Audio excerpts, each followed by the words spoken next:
والذین هم لاماناتهم وعہدهم راعون والذین هم بشہاداتهم قائمون. گواہی پر قائم ہوتے ہیں, سیدھی گواہی دیتے ہیں.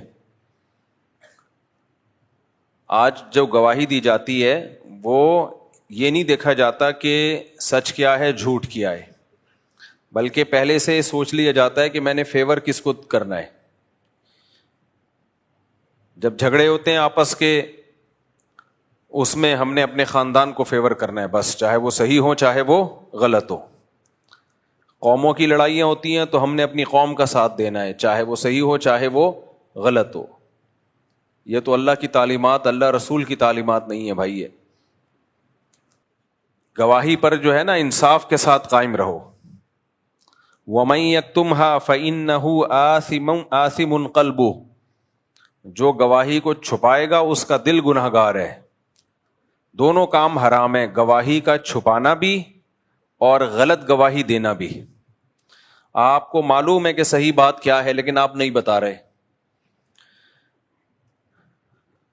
دیکھو اس زمانے میں نا صحیح بات پہ قائم رہنا, صحیح بات لوگوں کو بتانا جس کو آپ ٹھیک سمجھتے ہو, بہت مشکل کام ہے. وجہ اس کی ہے کہ اس سے آپ پوری دنیا میں تنہا ہونا شروع ہو جاتے ہو.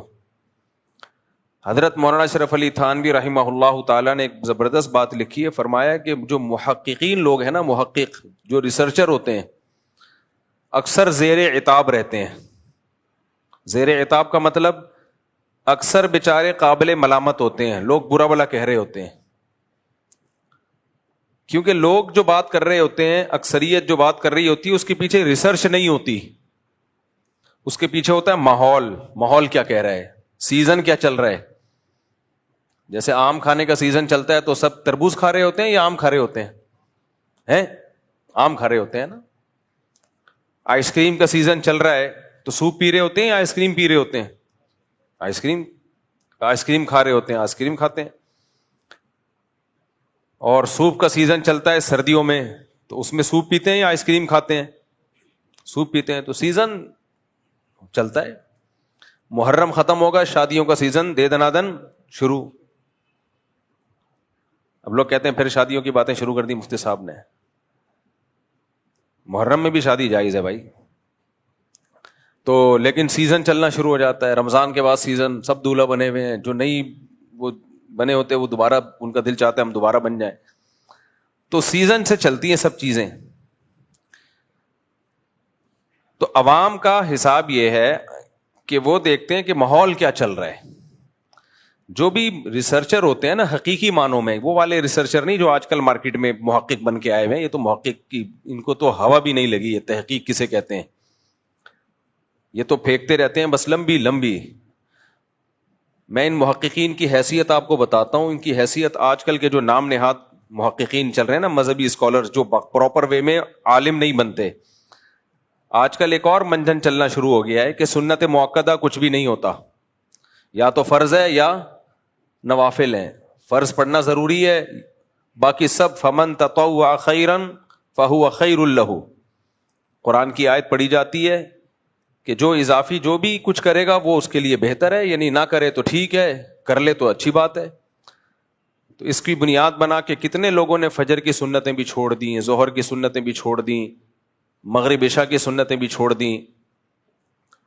تو یہ نام نہاد جو محققین آج کل آئے ہوئے ہیں نا, ان کی باتوں میں مت آیا کرو. ایک دو حدیثیں پڑھ لیتے ہیں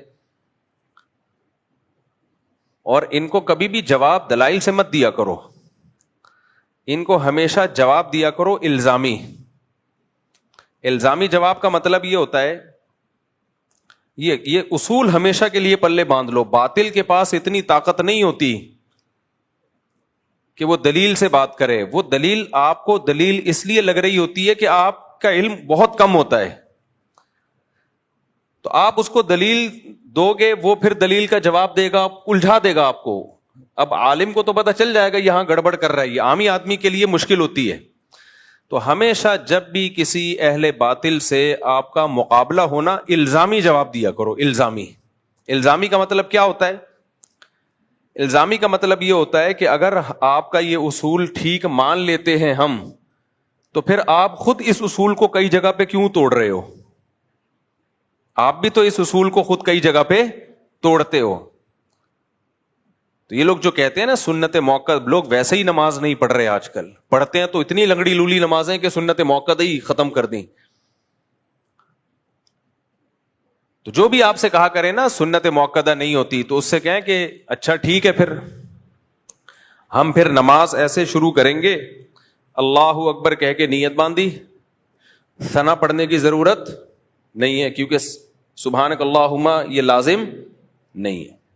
ڈائریکٹ سورہ فاتحہ پڑھو، اس سے پہلے اعوذ باللہ بسم اللہ بھی پڑھنے کی ضرورت، بلکہ ہم وضو سے شروع کرتے ہیں. وضو میں صرف 4 فرض ہیں، قلی کرنے کی بھی ضرورت نہیں ہے، ناک میں پانی ڈالنے کی بھی ضرورت نہیں ہے، نفل ہے، جو ڈال لے ٹھیک ہے، نہیں ڈالے ساری زندگی نہ ناک میں پانی ڈالے. اور 1 دفعہ چہرہ دھونا فرض ہے، 3 دفعہ فرض نہیں ہے، ایک ہی دفعہ دھوئے، کیا ضرورت ہے 3 دفعہ دھونے کی.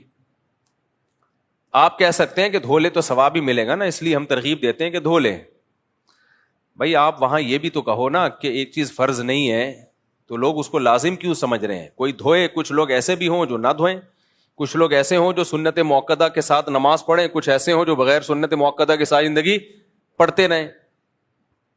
تو جو چیز لازم نہیں ہے اس کی تاکید کیوں کر رہے ہو آپ؟ تو ایسا ہونا چاہیے کہ 1 دفعہ چہرہ دھوئیں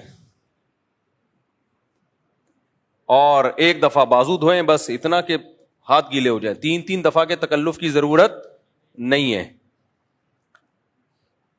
اور پھر جب نماز پڑھیں تو سورہ فاتحہ سے ڈائریکٹ شروع کر دیں، اعوذ باللہ بسم اللہ پڑھنے کی، ثنا پڑھنے کی ضرورت نہیں ہے. پھر جب رکوع میں جائیں تو بہت سے فقہا کے نزدیک رکوع کی تسبیحات لازمی نہیں ہے، سنت ہے، سنت موقدہ ہے، تو اس کی بھی ضرورت نہیں ہے. ٹھک سے رکوع کیا اور ایسے کر کے ٹھک سے کھڑے ہو گئے. کیا خیال ہے بھائی؟ کوئی ضروری تھوڑی ہے. آپ کسی بھی مفتی سے پوچھیں کہ کسی سے رکوع کی تسبیحات اگر رہ جائیں تو کیا نماز ہو جائے گی؟ وہ کہے گا ہاں ہو جائے گی، کیونکہ واجب نہیں ہے. اور اگر کسی کے نزدیک واجب ہے تو 3 دفعہ واجب نہیں ہے، 1 دفعہ واجب ہے. تو 3 دفعہ بالکل نہ پڑھیں، 1 دفعہ پڑھ لیں اور ہمیشہ یہی معمول بنائیں. پھر سجدے میں جائیں تو 1 تسبیح پڑھ لیں اور وہ بھی نہ پڑھیں تو بھی کوئی ضروری نہیں ہے. اس طریقے سے 4 رکعتیں پڑھیں اور آخری رکعت میں اتحیات کے بعد درود شریف پڑھنا لازم نہیں ہے، کسی کے نزدیک بھی واجب نہیں ہے، سنت ہے، تو وہ بھی نہ پڑھیں. ہمیشہ اتحیات کے بعد سلام پھر لیں.